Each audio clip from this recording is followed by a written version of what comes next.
The 18th century formation dance, the quadrille, with its elegant moves and turns.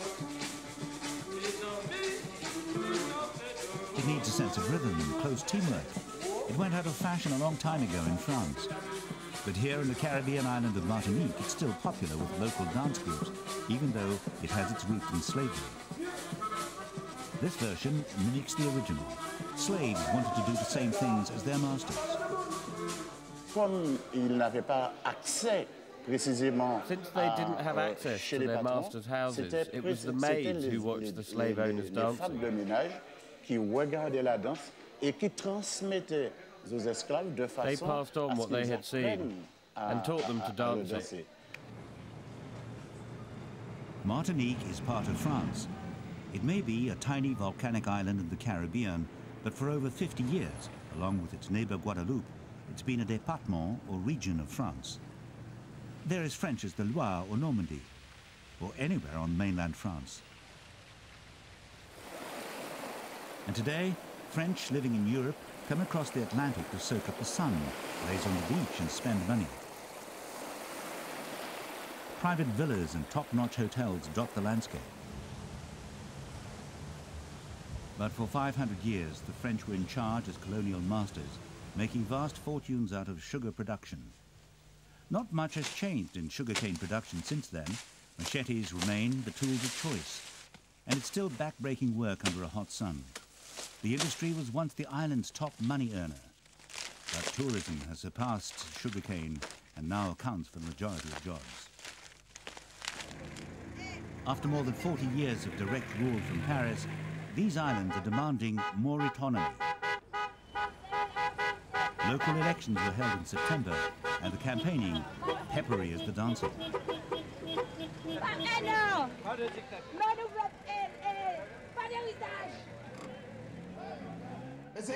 Being a part of France, when they're thousands of kilometers from the rest of the country, isn't what these islanders want.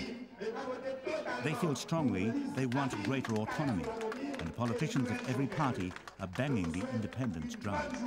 Je milite pour une certaine autonomie. I'm fighting for a kind of autonomy for my country. Et en particulier, très concrètement, eh bien, je souhaite and especially, I would wish that in the next few years, Guadeloupe could have a single assembly to run the country. Unique qui gère le pays et qui and that it would hold most of the powers to decide economic, social and cultural matters, and all related subjects.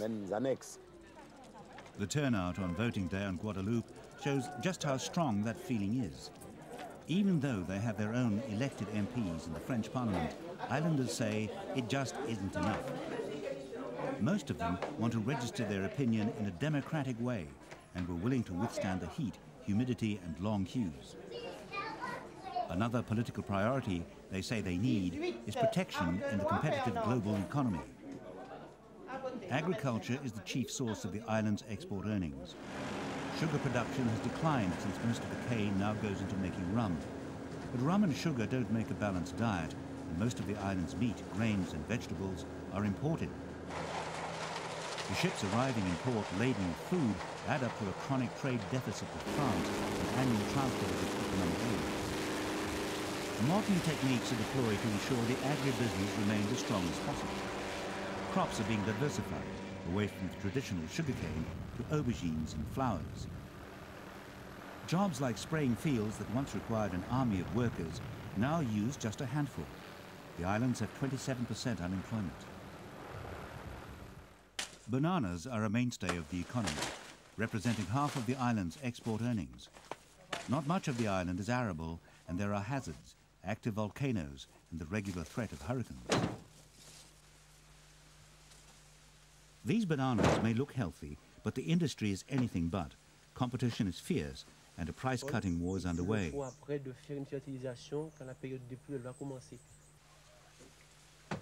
Local growers blame the European Union. One of these, Gerard Babin, is a third-generation banana grower. Ça vient du fait qu'il y a eu une ouverture des marchés européens. Donc, les producteurs entiers très rapidement n'ont pas pu résister à cette avalanche de bananes. Les prix sont tombés, il y a eu plus d'offres que de demandes. The banana industry went into crisis and we demonstrated in the streets, blockading the plantation. Et à partir de ce moment-là, le gouvernement français, je veux dire, a mis en place, au niveau forcing Europe to put in place un système de barrières douanières. The strong pull to be something more than just a part of France is making itself felt even in the churches. 80% of Martinique and Guadeloupe are Catholic.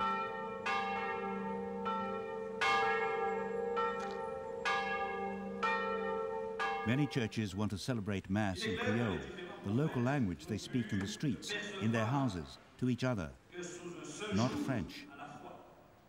Il me semble que l'ambiance est différente. There is a different atmosphere. Nous retrouvons un autre accent, Creole produces a different rhythm, an accent, vibration, quoi. Another vibration.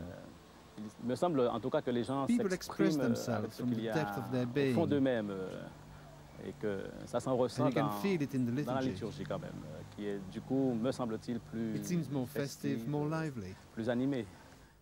Using Creole in church services isn't without its ironies. Creole is a hybrid language, a mix of African and French. Jesuit priests spoke a sort of pidgin to convert African slaves to Christianity.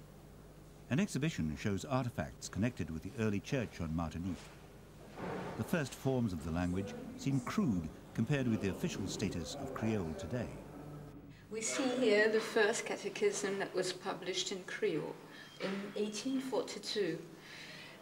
It was the attempt of giving a standard version of catechism. It was directly translated from the French in Creole words because it was for the slaves, and the slaves were used Creole. It was their common and first language. Evening classes are de rigueur for French workers who need to master Creole for their jobs. Education standards on Martinique and Guadeloupe are high, with literacy rates at 93%. But Creole hasn't always been used to bring people together. In the past, it's been politicized, the language of the once violent independence movement who fought for a separate identity away from France.